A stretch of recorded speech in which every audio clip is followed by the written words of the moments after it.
In 1972, a man walked into a Brooklyn bank to steal money for his boyfriend's sex change operation. What happened next became the most bizarre hostage situation in American history. John Wojtowicz thought it would be simple.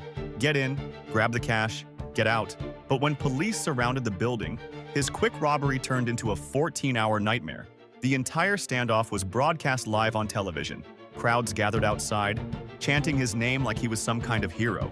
Inside, Wojtowicz was ordering pizza for the hostages, making phone calls to both his wife and his boyfriend, demanding safe passage to Algeria of all places.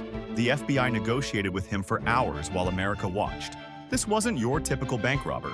This was a desperate man driven by love to do something completely insane. The case inspired the movie Dog Day Afternoon and showed the world how personal desperation can push ordinary people to commit extraordinary crimes. Sometimes the most shocking heists aren't about money at all.